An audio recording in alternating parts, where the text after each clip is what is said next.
Hi, welcome to Harper Broadcast. I'm here to talk to Shakti Maira, artist, philosopher. He writes a lot about art, aesthetics, and culture.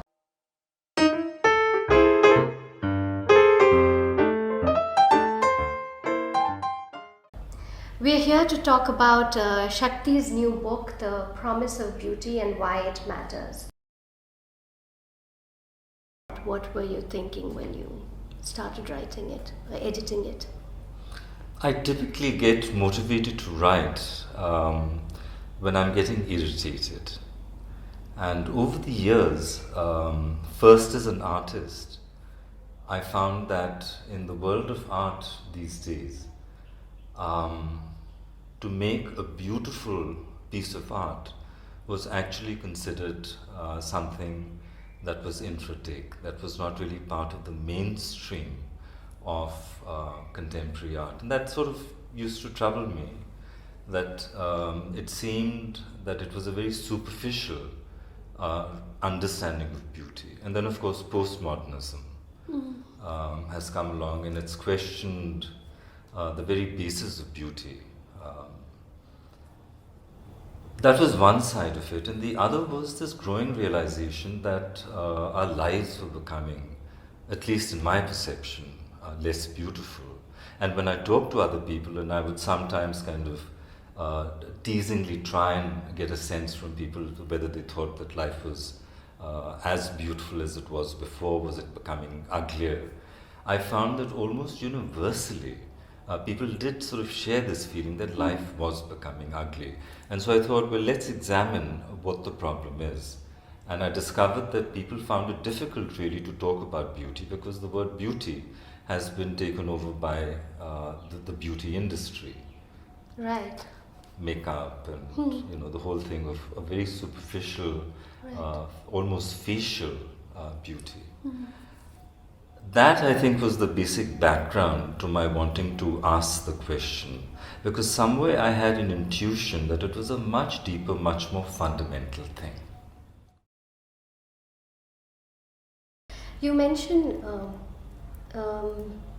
GNP GNP. as opposed to quantitative analysis, GDP, and you say there should be a qualitative analysis of gross national GNB, gross national beauty. Beauty, yes.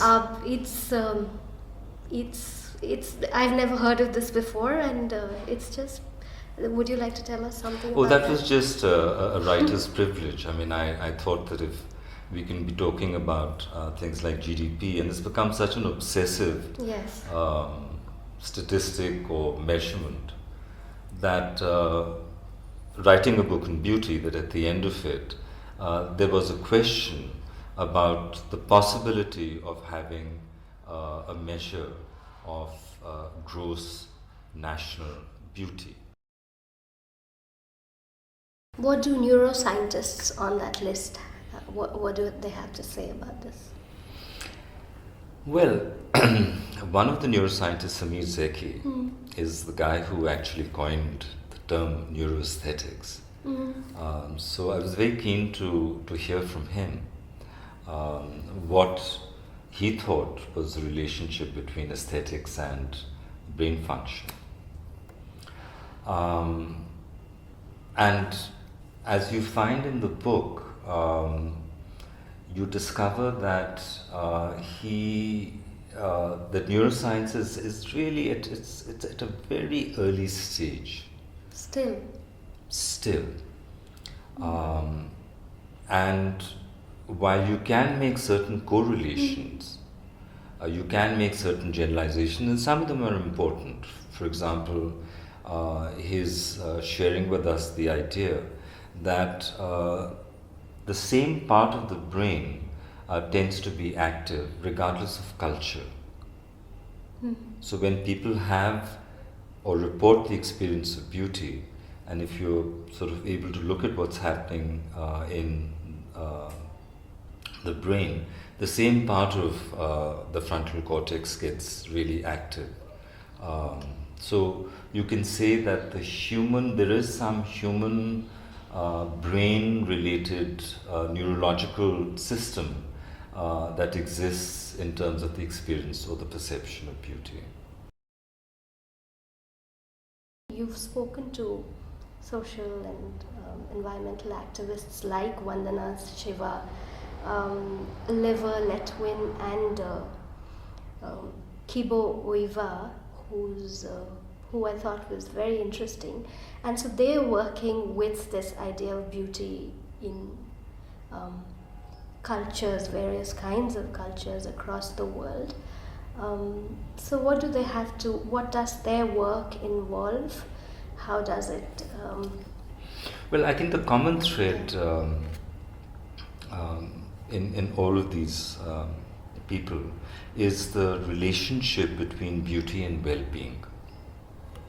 So Oliver Letwin, who's a conservative politician, who's written about beauty, that's how I got interested in him, is making the point that it is important for us to have habitation that is beautiful, because that then enables people to be better workers, to be better citizens, so that public policy should in some way be paying attention to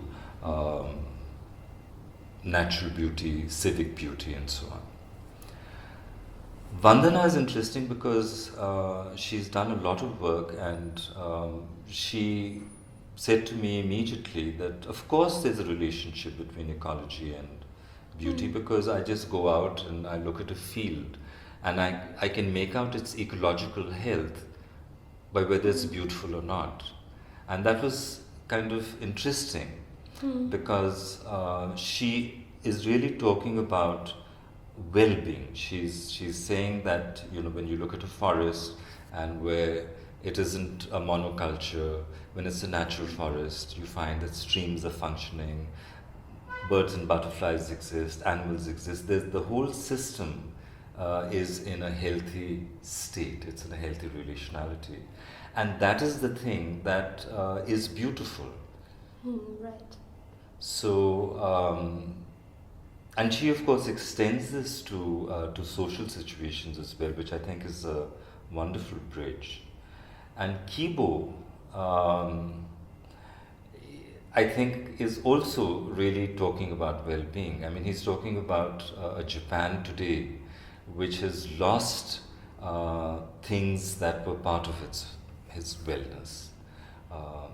Part of it is westernization, and it's all this kind of being speeded up.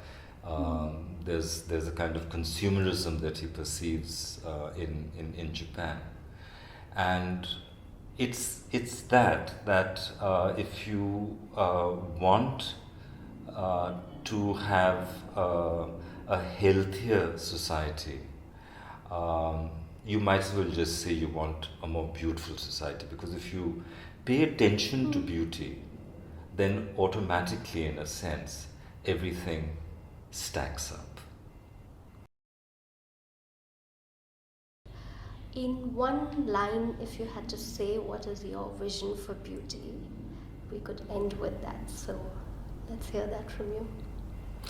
Well, for me, it's not a question so much of a vision for beauty, because it's to answer the question, so what is beauty?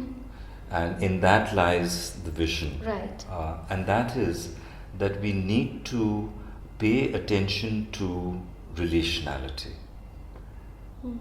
That we've got to widen our perceptual and our analytical gaze to include not just the things that we're looking at, but what those things are related to, and to try and bring excellence to the relationships. That if we did that, if in whatever we did, if we were conscious of the relationality and we tried to make that really nice,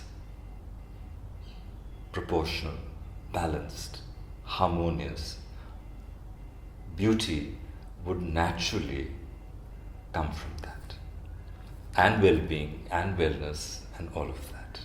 Well, I'm going to go away with a completely new way of looking at beauty and a new understanding of beauty. Thank you, Shakti, for being in conversation with me.